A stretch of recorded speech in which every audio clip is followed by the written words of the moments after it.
झारखंड में कांग्रेस पार्टी से राजनीति करने वाले कांग्रेसियों के लिए झारखंड के कांग्रेस प्रभारी गुलाम अहमद मीर का पहला संदेश कि उदयपुर में जब बैठक समाप्त हुई थी कांग्रेस की, तो कांग्रेस के नेताओं ने जमकर फोकस किया था और कहा था कि एक व्यक्ति एक पद की घोषणा होगी, लेकिन यह केवल भाषणों में रह गया। झारखंड में जितने बड़े पद थे तमाम बड़े नेताओं ने दो दो करके रख लिया। एक्सेप्शनल केस होगा, मगर वो प्रोसेस जारी है जी। जो आपने कल का भी ये एआईसीसी का रिशफलिंग देखा, तो ये तो उसी की कड़ी है ना। जी जी जी। तो जी हाँ, ठीक सुना आपने। कांग्रेस पार्टी के झारखंड प्रदेश प्रभारी गुलाम अहमद मीर, कल शाम उनके नाम की घोषणा होती है, जो जम्मू कश्मीर से आते हैं और घोषणा होने के साथ ही उन्होंने सबसे पहले डी फोकस पर झारखंड के लिए अपनी तरफ से संदेश देने का काम किया है। जब से आपका नाम अनाउंस हुआ है उसके बाद लोग सोशल साइट पर, यूट्यूब में, फेसबुक पर हर जगह सर्च करके आपके बारे में जानना चाह रहे थे और लोगों ने देखा कि किस संघर्ष के साथ आप इस जगह पहुंचे हैं। लेकिन झारखंड की राजनीति बिल्कुल अलग है। यहाँ पे परिवारवाद हावी है। पिता चले जाते हैं, पुत्र को टिकट मिलता है, पुत्र जाते हैं, उनकी पत्नी को टिकट मिलता है। कार्यकर्ता केवल झंडा ढोने के लिए ही झारखंड में रह गए हैं। हमारी अपॉइंटमेंट ही उन सब लोगों के लिए एक एग्जाम्पल है कि हौसला पीछे नहीं रखना है। मैं ऐसे परिवार से आया हूँ जिस परिवार में कभी कोई राजनीतिक हमसे पहले रहा ही नहीं है। जी हाँ, सही सुना आपने। संदेश गुलाम अहमद मीर ने वो संदेश भेजा है झारखंड वासियों के लिए और साफ तौर पे बताया है कि अब कार्यकर्ताओं का दिन आने वाला है। जब हम लोगों ने उनसे पूछा कि झारखंड में परिवारवाद हावी है, तो उन्होंने साफ तौर पे कहा कि मैं बता दूं आपको कि मैं उस परिवार से आता हूं जिस परिवार में दूर दूर तक राजनीति से किसी को कोई लेना देना नहीं है। मैं कांग्रेस का सबसे छोटा सिपाही था और उस जगह से आज राष्ट्रीय स्तर की राजनीति में आया हूं। तो कांग्रेस के तमाम उन छोटे पदाधिकारियों को यह सोच लेना चाहिए कि झारखंड में अब राजनीति बदलने वाली है। शर्मा जी हमारे साथ है। सबसे पहले उनकी बातों सुनाने से पहले सबसे पहले हमारे दर्शकों को बताएं कि उन्होंने महत्वपूर्ण क्या बातों पर इंगित किया है और क्या बातें कहा है।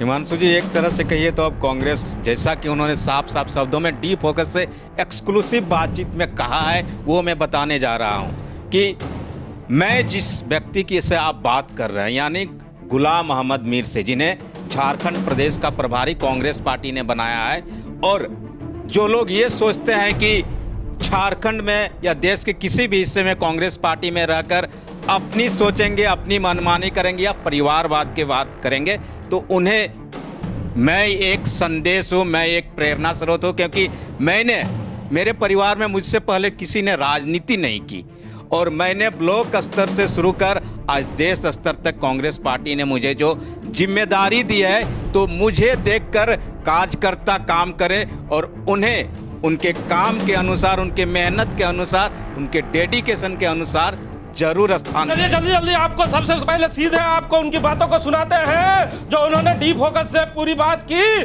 और उन्होंने अपने बातचीत के दौरान में क्या कहा है। लेकिन सावधान, झारखंड में ऐसे लोगों के लिए अब घंटी बज चुकी है जो कांग्रेस पार्टी को अपने पॉकेट की पार्टी समझ रही थी।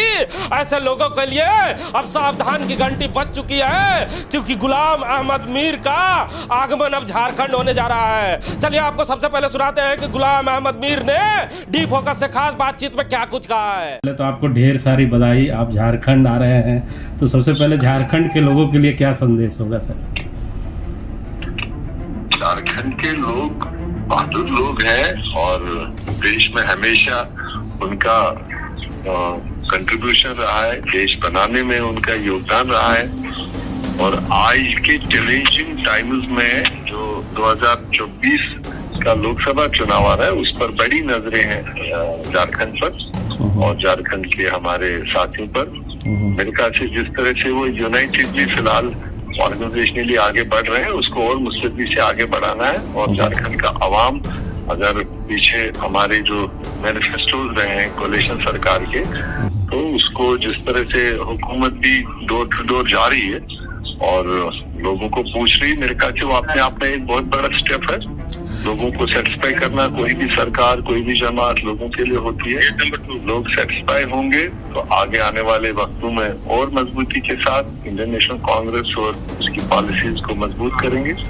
सर, 2-3 बड़े सवाल हैं जो हमेशा झारखंड में जो विपक्षी दल है वो पूछा करते हैं कि उदयपुर में जब बैठक समाप्त हुई थी कांग्रेस की, तो कांग्रेस के नेताओं ने जमकर फोकस किया था और कहा था कि एक व्यक्ति एक पद की घोषणा होगी, लेकिन ये केवल भाषणों में रह गया। झारखंड में जितने बड़े पद थे तमाम बड़े नेताओं ने 2-2 करके रख लिया।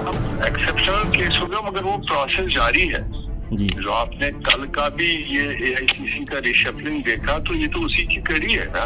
जी जी जी। तो आप किसी कॉर्नर में अभी कहीं पर माइन्यूटली नहीं देखा होगा, बट 100% तो मतलब 24 घंटे में नहीं होता है। जी। तो बट एक मौकूफ पार्टी ने रखा है, कोशिश ये हो कि एक व्यक्ति एक ओहदे पर काम करे और अपना जहन इन्वॉल्व करे और रिजल्ट ओरिएंटेड रहे।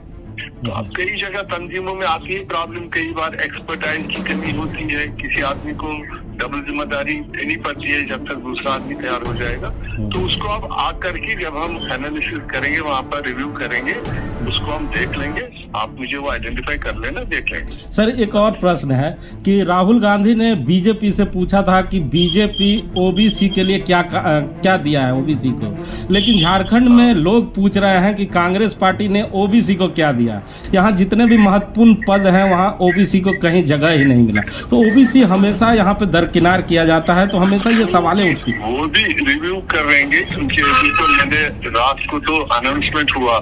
जी सर। झारखंड को माइन्यूटली ऑर्गेनाइजेशनली और अदरवाइज देखेंगे, तो जहाँ कमी होगी उसको भरपाई की जाएगी। अभी तो वक्त अपने पास में है, तो उसको रिव्यू लेने के बाद में जहाँ पर कोई स्कोप हो, अच्छे लोग कहीं बाहर रहे हो, चाहे वो किसी तबके से हो, तो उनको यूटिलाइज करेंगे, उनको जिम्मेदारी देंगे ताकि वो अपना कंट्रीब्यूशन कर सके। सर, अंत में सर एक प्रश्न पूछना चाहूँगा, क्योंकि जब से आपका नाम अनाउंस हुआ है उसके बाद लोग सोशल साइट पर, यूट्यूब में, फेसबुक पर हर जगह सर्च करके आपके बारे में जानना चाह रहे थे और लोगों ने देखा कि किस संघर्ष के साथ आप इस जगह पहुँचे हैं। लेकिन झारखंड की राजनीति बिल्कुल अलग है।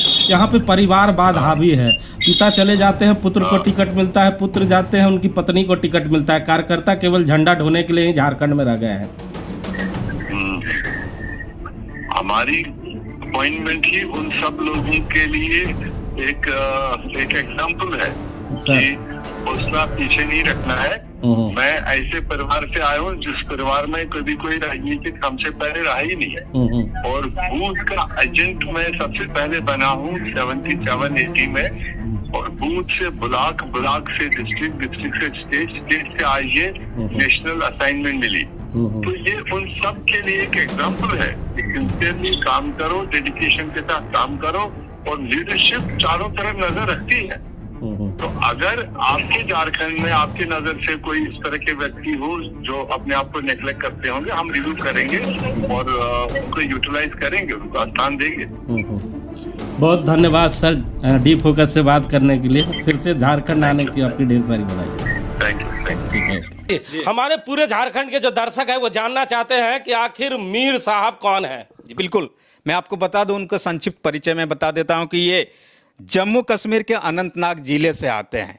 साधारण कार्यकर्ता से इन्होंने कांग्रेस पार्टी में शुरुआत की और 2019 में इन्होंने संसदीय यानी एमपी का चुनाव भी लड़ा था और 2015 में जम्मू कश्मीर के अध्यक्ष भी बनाए गए थे। इसके अलावा इन्होंने 2022 में इसलिए इस्तीफा दिया था ताकि कांग्रेस पार्टी की दूसरी जिम्मेदारी को निभा सके और दूसरे लोगों को जिम्मेदारी दी जा सके। यानी इन्होंने खुद स्वतः इसलिए इस्तीफा दिया क्योंकि जो उनके नीचे के कार्यकर्ता है उन्हें जिम्मेदारी दी जा सके और किसी के मन में कोई मलाल न हो कि एक ही व्यक्ति पद पर लगातार बैठा हुआ है। तो सुना ना आपने, अगर नहीं सुना तो गौर से सुन ले।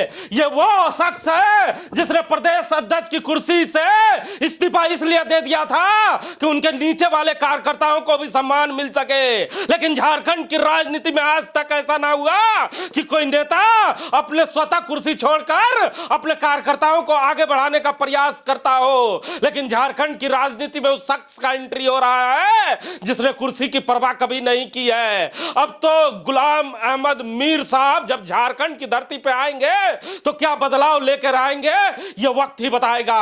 कैमरामैन भोला के साथ जीपी हिमांशु, बोकारो।